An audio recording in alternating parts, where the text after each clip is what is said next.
On the yacht, I accidentally saw a passenger's marriage certificate. It boldly wrote my husband's name. I suddenly realized that I had become a third party. On the way to ask him for clarification, I heard someone ask him, "Just now, my sister-in-law suddenly had angina. Sophia went to save her. As a result, I saw your marriage certificate with your sister-in-law. Aren't you worried that Sophia will cause trouble for you?" Ethan laughed easily. She is so obsessed with being in love. I just threw together a wedding to satisfy her. She kept calling me husband. Even when she saw the marriage certificate between your sister-in-law and me, she just thought it was someone with the same name. Hearing these words, I was completely dumbfounded. It turned out that Ethan and I had been married for the whole time, but it was all fake. A passenger on the yacht suddenly felt chest pain. "Sophia, hurry up and take the medical kit to check out." I was hurriedly pulled over. Fortunately, the passenger's angina pectoris symptoms were not too serious. After taking the medicine, he gradually recovered. I was just about to leave. I accidentally knocked over the passenger's bag. A wedding certificate fell at my feet. It was spread open face up. I looked down. When I saw the name of the groom, I suddenly froze. "Ethan, isn't this my husband's name?" Before I could take a closer look, Lily, the passenger with angina, picked up the marriage certificate. Then, she gave me a meaningful smile. "I'm so sorry." Seeing this smile made my heart suddenly tighten. After I cured the passenger, I went to the captain's cabin to confirm the situation with Ethan. Along the way, I met a lot of tourists. They all praised me for being professional. They said my ability made them feel at ease. Just as I was about to push the door to the captain's cabin, but I heard Ethan's relaxed and casual voice from inside. "You said Sophia just saw Lily and my wedding certificate. Don't worry. She won't believe it. I gave her a very special and grand wedding. She has been devoted to me for a long time. Maybe when she sees the name on the wedding certificate, she will think it's someone with the same name as me." Hearing this, I suddenly felt cold all over. It was as if I had fallen into an ice cave. I almost couldn't stand. I accidentally touched the door to the captain's cabin. When Ethan saw me, his eyes wavered visibly. The confidence on his face instantly turned into panic. "Sophia, listen to me. Things are not what you think. There is no relationship between Lily and me. We usually don't interfere with each other. But the person I care about most in my heart is always you." I looked up. My eyes were red as I looked at him. It felt like there was a wound in my heart that kept bleeding. The pain came in waves. "It's unbearable." I asked him, "What about the marriage certificate?" Ethan's eyes avoided mine. He said, "A marriage certificate is just a piece of paper. My true heart is much more important. Sophia, you have my most precious true heart." I looked at him. I felt like something was tightening my throat. My voice became choked. "So, I'm the mistress who can't be seen in the light." My tears kept falling, one after the other. They soaked a large patch of his shirt. "Don't get me wrong. You're the only one in my heart." He leaned in close to my ear. Over and over again, he said sweet nothings that would only ever be for me, just like the warm days of old. But now, I felt every word stab me deeply. Just then, I heard the sound of high heels tapping on the floor not far away, along with the gentle voice of a woman. "Honey, I just had a heart attack. Why didn't you come find me?" As soon as she finished speaking, Ethan let go of me. He even pushed me back a little. My head hit the backboard behind me. My head immediately started to buzz, but he didn't notice. He smiled and ran towards Lily. Naturally, he put his arm around her shoulders. Lily naturally leaned against him. The pain in the back of my head was nothing compared to the pain in my heart. Looking at the pair of people in front of me who are intimate and familiar, I feel more and more like an outsider. What's worse is that I feel like a sinner who has ruined someone else's marriage. As I was feeling remorseful and miserable about this thought, I suddenly heard Ethan's voice. "This is Sophia, my partner." He said I was his partner. I didn't think I had such a good-sounding identity. I felt sad in my heart. Slowly, it also became a little more bitter. Lily was almost in Ethan's arms. she whispered. I feel a little seasick. Do you have any ideas? Ethan's hand gently rubbed her head. Let Sophia bring you some medicine tomorrow. She's very good at taking care of people. Let her give you a massage here first. Lily smiled and took my hand. Her eyes carried a hint of meaningful provocation. She whispered, It seems I really need to thank Sophia, she said in a strange tone of voice. Taking care of my husband so well made my heart even more uncomfortable. My hand unconsciously grabbed the hem of my skirt. Tears still flowed unconsciously. Ethan didn't even notice my sadness. He went straight back to the captain's cabin. Lily was lying in the lounge. I was pressing her temples, but I heard her sneer. What is it like to be with someone else's husband? I felt sadder and sadder as I listened, but I also began to feel a little indignant. I subconsciously clenched my hand. He never mentioned that he was married. Lily let out a cry of pain. She sat up. She said, I understand the mentality of young girls like you who always want to get something for nothing, but you have interfered in someone else's family. I couldn't help but want to argue with her. I really didn't know that Ethan was married, but when I saw the ring on her finger, I was suddenly deflated. That ring was exactly the one I had fallen in love with when I got engaged last year. Ethan had once said, that ring doesn't suit me. It turned out that it wasn't that I didn't suit it. It was that he had already given it to his wife. I was just an outsider. What kind of person was I to take such a ring, no matter what had happened before? I was just someone who shouldn't have been there. Every day, when I went out to sea, I would always watch the sunrise with Ethan in the early morning. Today, as usual, I went to the captain's lounge to find him, but he wasn't there. I had to go up on deck alone, but I saw a surprising scene up there. In the sunlight, the silhouettes of two naked bodies were clearly visible. Even the details were clear. Ethan and Lily were actually doing this kind of thing on the deck without any scruples. I felt like a heavy stone had fallen into an abyss. It weighed me down. Ethan saw me first. He looked at me with satisfaction. His voice was a little hoarse. Sophia, good morning. Do you want to join us? I could hardly believe my ears. I looked at him in disbelief. Lily also looked at me with a blush on her face. She asked with a smile, Do you want to join us? It's more fun in a group. I listened to what they said. My heart felt sad and uncomfortable at the same time. How could Ethan have become like this? He has always been very considerate,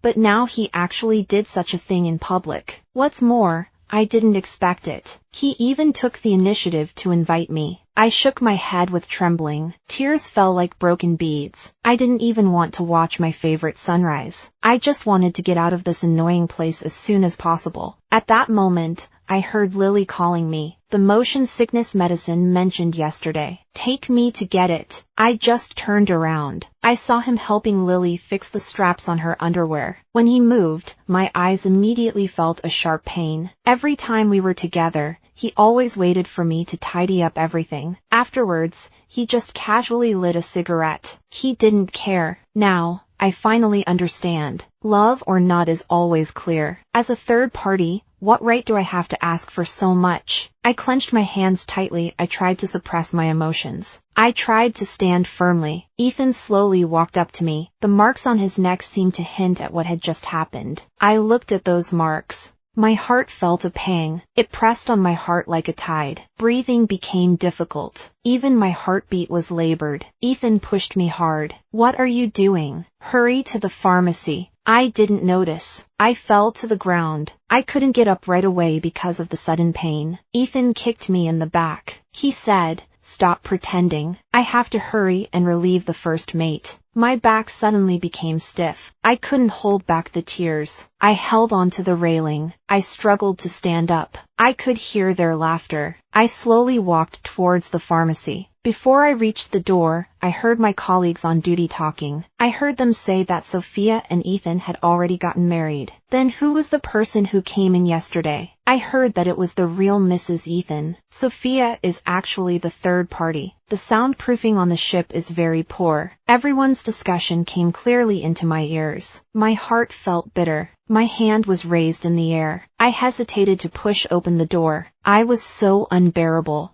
But at that moment, the door was suddenly pushed open from behind. Immediately afterwards, Ethan's stern voice came from behind. Who told you to talk nonsense here? Is what happened to me something you can discuss casually? My colleagues quickly left. I listened to this. I was both surprised and a little happy to look at him, but when I saw that he was still holding Lily's hand tightly, I immediately came to my senses. What's the point of him speaking up for me? They were right, weren't they? I'm the one who's interfering in other people's relationships. Ethan had just handed Lily her seasickness pills. When he saw the assistant captain rush over, he looked panicked. He said anxiously, "Ethan, there's a problem with the navigation radar." Ethan's face immediately fell. He let go of Lily's hand. "Get ready to come with us to the command room." But Lily tugged at his hand and said, "I've never been to the command room before. I want to go and have a look too. I've just run a few steps," and turned back to her, saying, "Outsiders are usually not allowed in the command room." But Lily held Ethan's hand. Ethan's expression, which had originally wanted to refuse, immediately softened. "She is my wife, not an outsider. Let's go together." I heard Ethan shout "Madam," and saw them holding hands and running towards the command room. My heart ached, and I felt a bit ironic. What exactly have I been in the past few years? Ethan walked into the command room and realized that things were not good. The ship was out of control. It was speeding towards the reef. Ethan tried hard to control the direction of the ship. At the same time, he told Lily to go to the lifeboat and wait there. According to the speed of the ship, the sooner she went to the lifeboat, the safer she would be. Unexpectedly, Lily suddenly put her arms around Ethan's neck. She spoke softly. "Ethan, I'll be with you. For better or for worse, I'll stay with you. If anything happens to you, I don't want to live alone either." I listened to these affectionate words, feeling like an outsider. Ethan's eyes were filled with tears. He looked at Lily with a face full of emotion. "I'm so lucky to have you as my wife in my life. I didn't want to watch them make out." I felt sad in my heart, so I shook my head. Afterwards, I walked with my colleagues onto the deck, helping the passengers evacuate in an orderly manner. Almost all the passengers had left. Our staff also began distributing life rafts in preparation for evacuation. I had already put on my life jacket. I was waiting for the next life raft to leave. At that moment, someone grabbed me from behind. I looked back. It was Ethan and Lily. As soon as Ethan got on,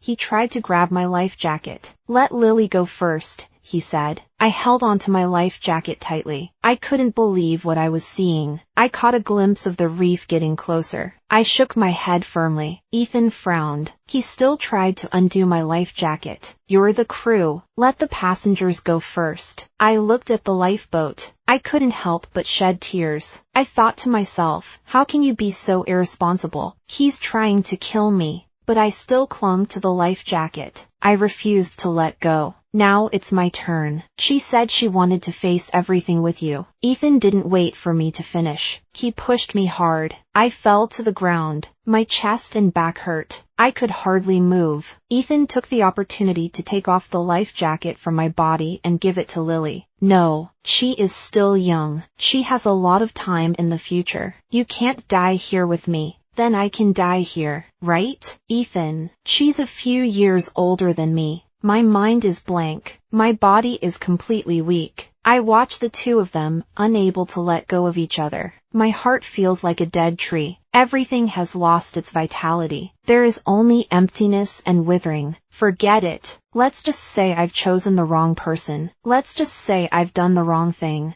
Who am I to be the one being blamed? I watched the lifeboat gradually drift away. I got up with difficulty. Ethan came over to me. He gently lifted me up in his arms. He said softly, "Thanks to you, today was a success. Lily will always remember how good you are. I told you that I have given you my heart, so I must live and die with you." I made sure that my beloved woman left safely first. Only then did I think about myself. She was still talking to me about her heart. I looked at the reef behind her, almost touching the hull of the boat, but I felt strangely calm. Forget it. There's nothing left to hold on to. I looked at the face that had once captivated me. Once again, my hand gently stroked his contours. Tears kept falling. He was still the same as I loved him. Just as the boat hit the reef, Ethan lost his balance. I watched as he almost fell over the railing and fell into the sea. Maybe it was because I loved him so much, My body moved before my mind. I immediately pulled him back. I pushed him hard. As a result,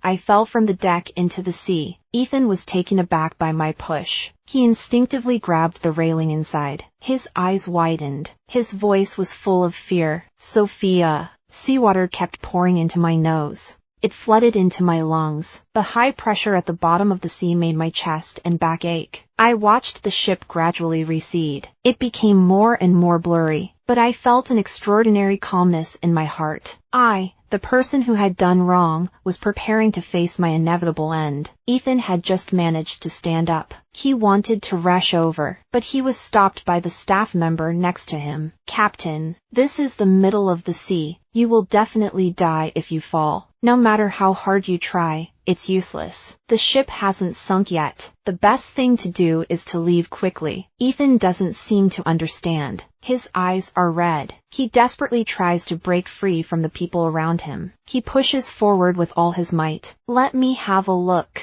Just one look. Sophia won't just leave me like this, he says. Tears keep falling down his face. As the captain, he knows exactly what will happen if he falls like this. It's almost certain death. He just clung to a glimmer of hope. What if? But Ethan, didn't you make me come this far? Whether I live or die in the future, let's never meet again. I lost consciousness after not being in the sea for long. Later, I don't know how long it took, I was washed up on the beach by the waves. Fortunately, a fisherman found and rescued me. When I woke up, I saw a foreign face. I heard a language I couldn't understand. The only person on the island who spoke English was Jonas, a sociologist from country F. Through him, I learned that I was on a small island that couldn't even be found on a map. Since God was kind enough to let me survive a shipwreck that almost killed me, I mustn't waste this luck. From now on, I will completely let go of the past related to Sophia. I will start over as Luna. After Ethan was knocked unconscious by the first officer, they both got into the lifeboat. When he woke up in the hospital, Ethan's first question was, "Where's Sophia?" His colleagues looked at each other.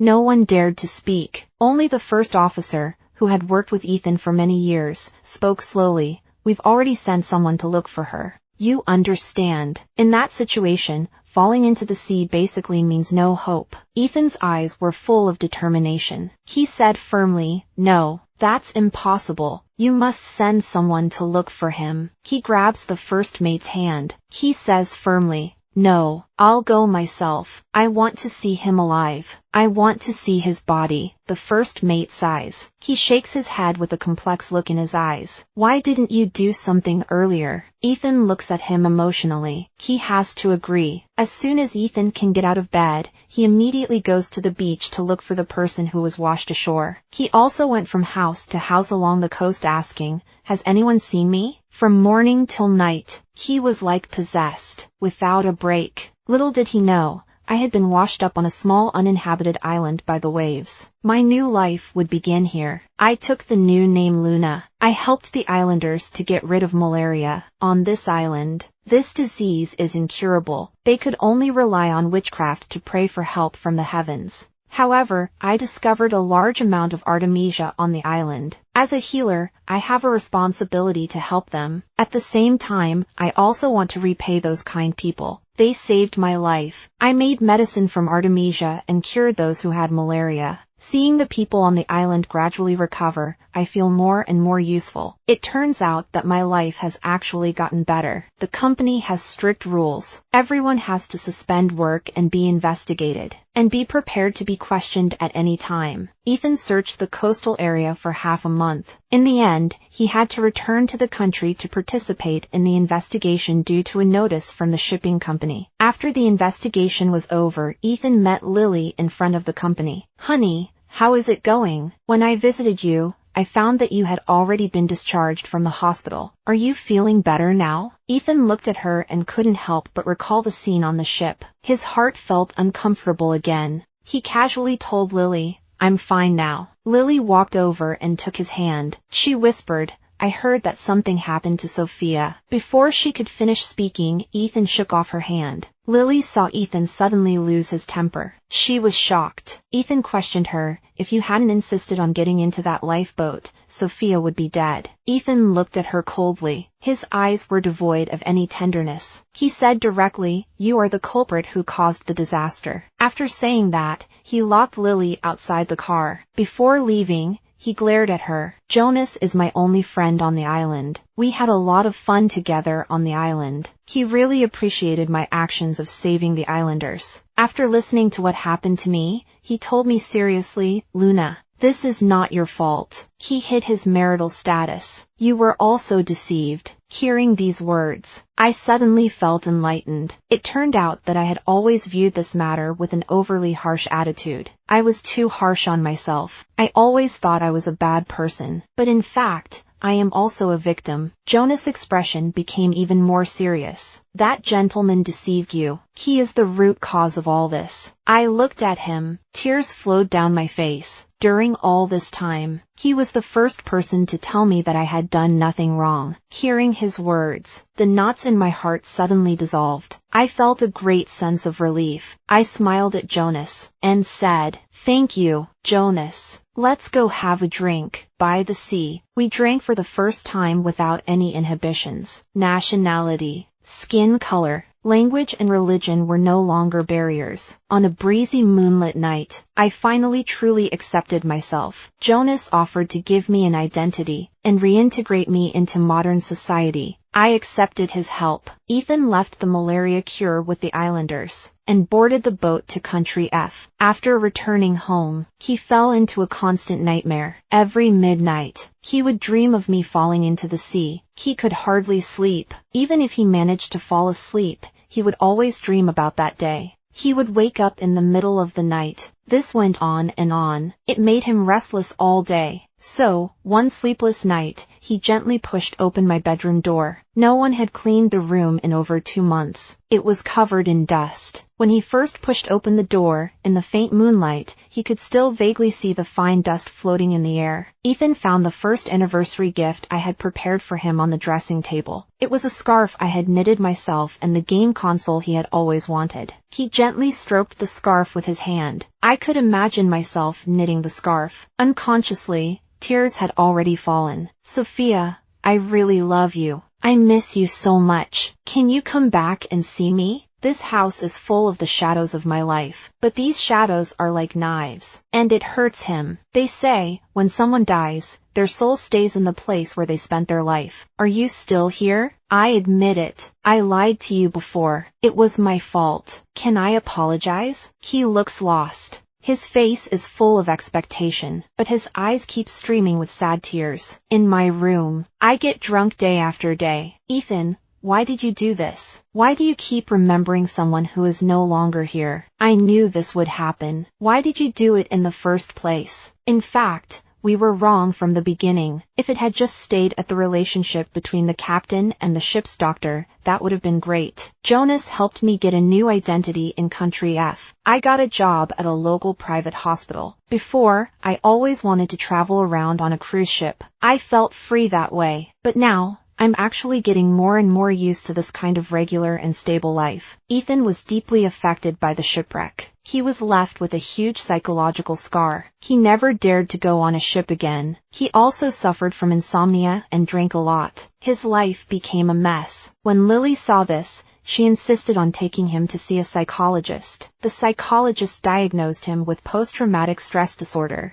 He advised him to go out more often. Don't always lock yourself in your room. But Ethan didn't want to go out. He just wanted to stay at home. So, Lily turns on the TV for him every day. Today, Ethan was feeling down in his room when he overheard an interview on the TV. The famous sociologist Jonas from Country F was talking about it. He had met a young doctor who had been shipwrecked during his research. This young doctor had helped the islanders overcome their illnesses in silence, but never told anyone about it. Ethan just wanted to be an ordinary doctor in a low-key way. He suddenly stopped all his movements and quickly walked over to the TV. His face was full of emotion. He had a hunch that the person on the screen was Sophia. She was alive. This thought lifted him out of his depression. He immediately booked a flight to Country F. At the same time, he remembered what I had told him that day and started contacting lawyers to prepare a divorce agreement. Lily came home from work.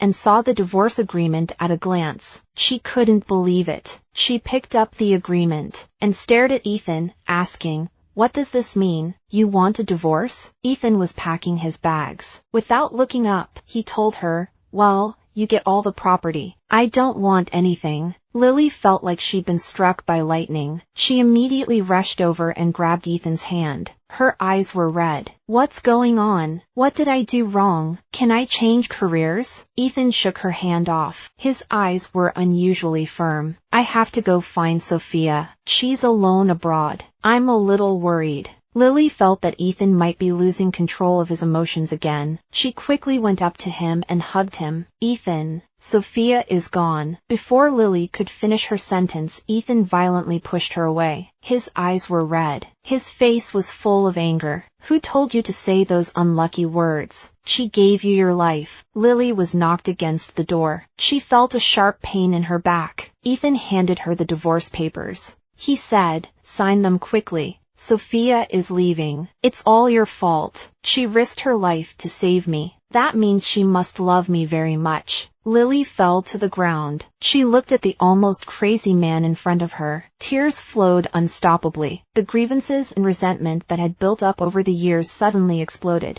She shouted at Ethan in an agitated voice, "All these years, you did all these things. I put up with it. You said you felt life was meaningless. You wanted an open marriage. I agreed. You said you didn't want to be pressured. You didn't want kids. I agreed to that too. And now you want a divorce because of someone who's dead. Ethan, do you have a conscience?" As soon as she finished speaking, Ethan grabbed her by the collar. He lifted her up in his hands. He scolded her loudly. "I told you you couldn't, and you have no right to curse Sophia." Among all the words, he only heard the one that cursed me. What irony. Lily was choked, almost unable to breathe. At this time, Ethan said coldly, "Sign the paper." Lily was in tears, rushed into the kitchen, grabbed a knife and held it against his neck, and said to Ethan, "If you insist on a divorce, I'll die for you. I'll haunt you forever." Ethan didn't even look at Lily. He pushed her out of the way. He said,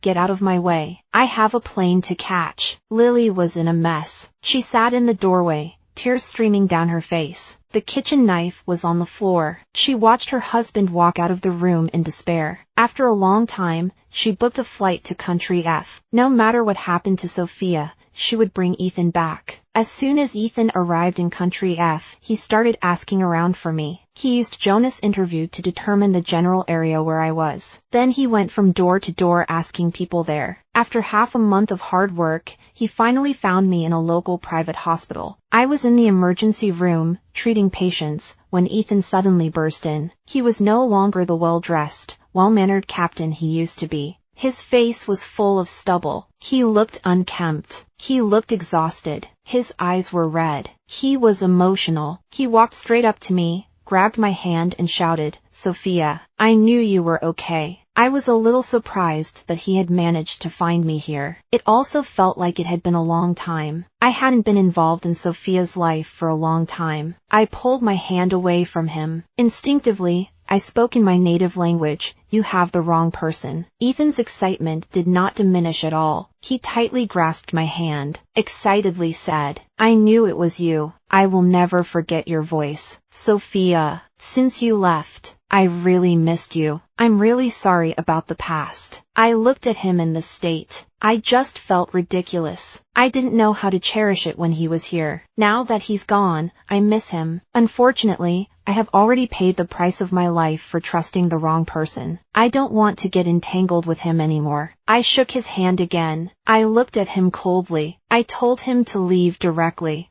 "I don't know any Sophia, sir. My surname is Luna. This is a hospital. Please don't affect our normal work." When Ethan heard this, his expression immediately froze. "Sophia, don't you recognize me?" He kept talking. At that moment, the security guard came over and took him away. After he left, I told the hospital not to let him in again in the future. But I never imagined that Ethan would be so obsessed. He insisted that I was Sophia. Even though Dr. Luna had a complete life experience, he still firmly believed that I was Sophia. He was at the hospital gate every day, just like going to work. As soon as he saw me, he rushed up to me, Over and over again, he apologized to me. He expressed his love to me. When Jonas heard about it, he decided to drive me to and from work every day. I never expected Lily to show up again. She found out the address of the hospital and waited for me directly in the parking lot. As soon as I entered the building, I heard her shouting angrily, "Sophia." I suddenly felt a chill in my heart.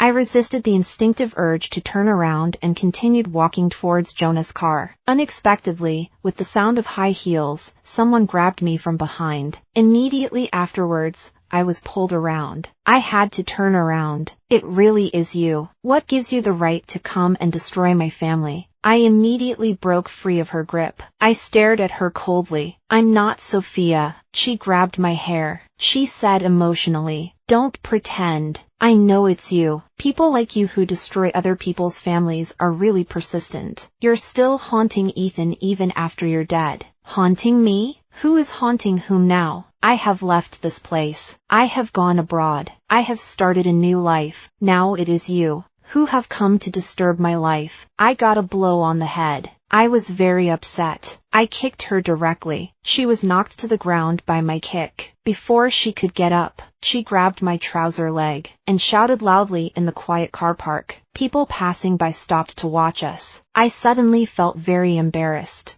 My face flushed. This was a small city abroad. I can't afford to lose face abroad with her. I was about to resolve the situation as quickly as possible. Ethan suddenly ran in from outside. He shouted at me, "Sophia, I'm sorry." I only then realized that she had come. He crouched down, angrily staring at Lily, who was rolling on the ground. As soon as Lily saw him, tears could not be held back. "She is the one who charmed you, right? You divorced me. Wasn't it because of her?" Suddenly there were two loud slaps in the air. It turned out that Ethan had slapped Lily twice. He questioned, "Who told you to judge her like that?" "She is your savior." Ethan's voice suddenly came into my ears. Lily subconsciously let go of my trousers. She covered her face with her hands. She looked pitiful. I watched the scene. I felt particularly ironic. It's really ridiculous. Now he's actually going to divorce Lily. Why did he lie to me in the first place? You don't know how to cherish something until you've lost it.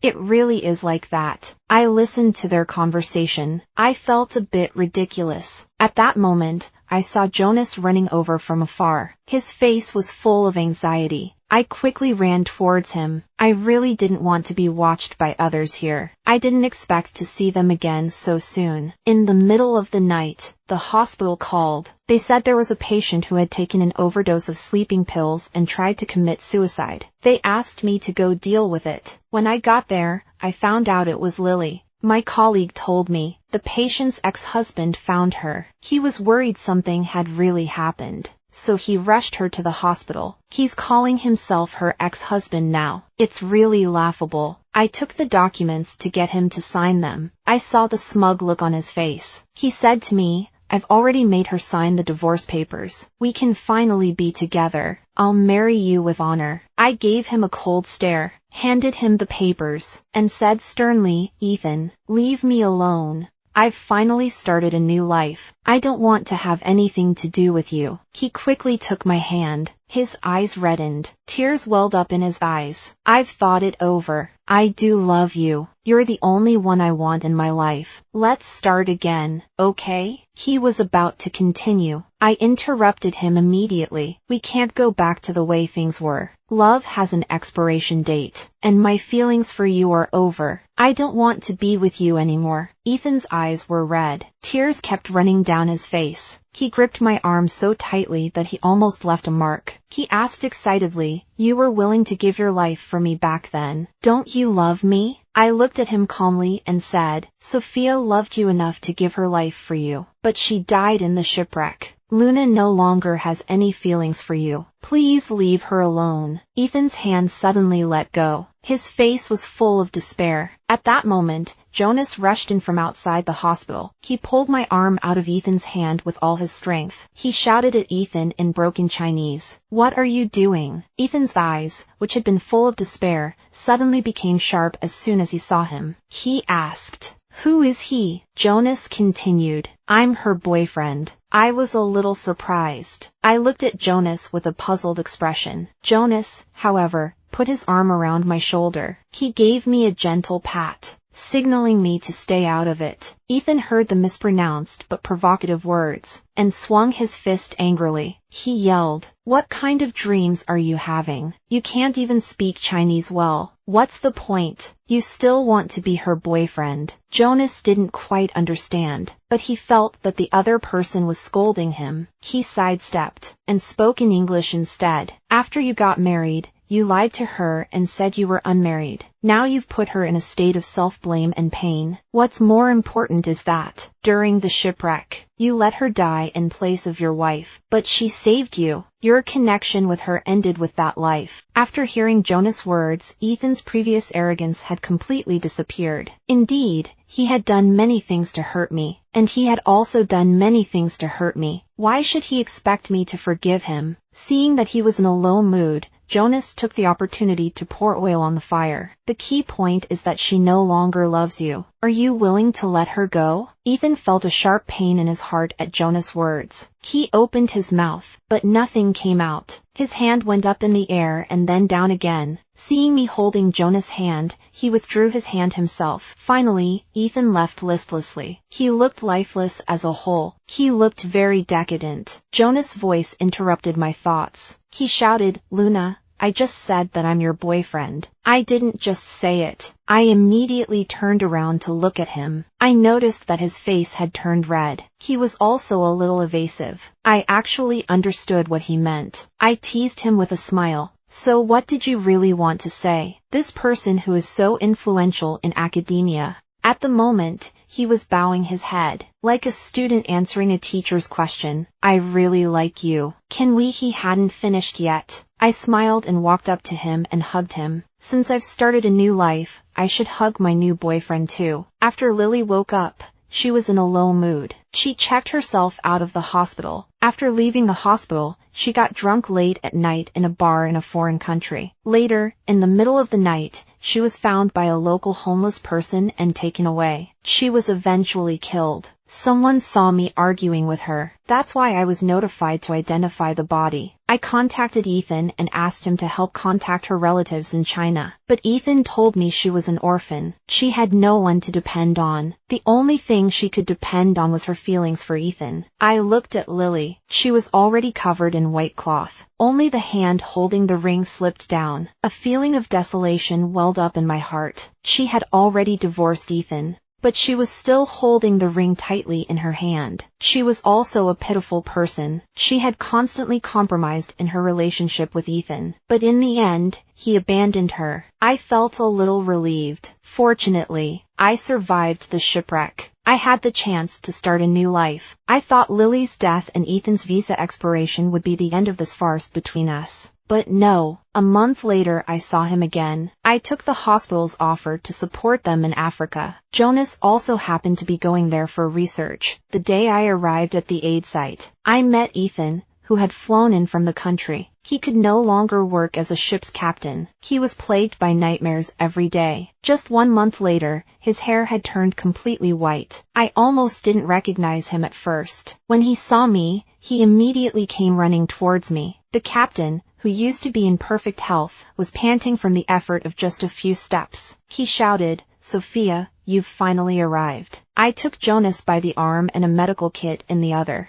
I just looked at him, pretended not to recognize him, and walked straight past him. Ethan immediately took my hand and spoke to me in a low, hoarse voice. "I decided to give you a new life last time, but ever since I returned home, I haven't been able to sleep a wink every night. What happened that day keeps repeating itself in my head. I really need you. My friend said you were on the list for this aid mission to Africa." I hurried over. I immediately pulled my hand back. I felt very uncomfortable, but I have already left you. "Ethan, Sophia is gone." Ethan suddenly became emotional. His voice suddenly raised. "I think all the information about her should have been deleted. There is no way in the world that you can't curse yourself like this." I looked at him in surprise. It was as if he had lost his mind. Ethan really is a little bit wrong. Last time he stayed in country F for too long. He even got involved in a case. As a result, he was restricted from entering country F. I didn't expect him to chase after me here.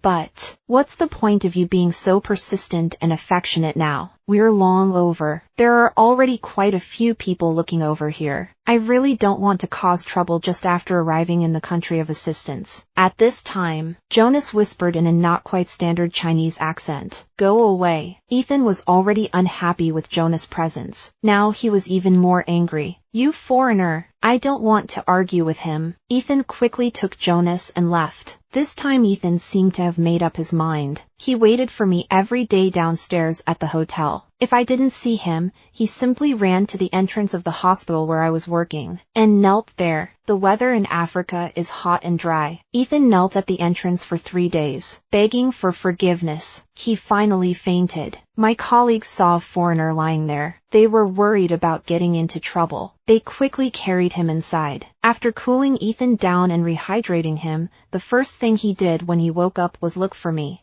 I was in the middle of an open abdomen surgery. Suddenly I heard some strange noises outside. We've always had peace here. I've never heard anything like it before. My colleagues immediately looked very panicked. It's war. It's war. Chaos immediately broke out in the operating room. I stared at the patient on the operating table. I tried to calm myself. We need to hurry. Finish the operation as soon as possible. Don't panic. We are doctors. The enemy won't kill us. I was like the backbone of everyone in the operating room. I quickly calmed everyone else down. In fact, my heart was pounding. I wasn't sure if I had made the right choice. I didn't know if the doctors could escape this calamity, but I knew if I leave now, the patient will lose his life. The moment the patient's surgery was successful, my legs went weak. I could hardly stand. I held the door and walked out of the operating room. Unexpectedly, I saw Ethan at the door. He looked at me seriously. His eyes were like they were every time we were on the boat in the past.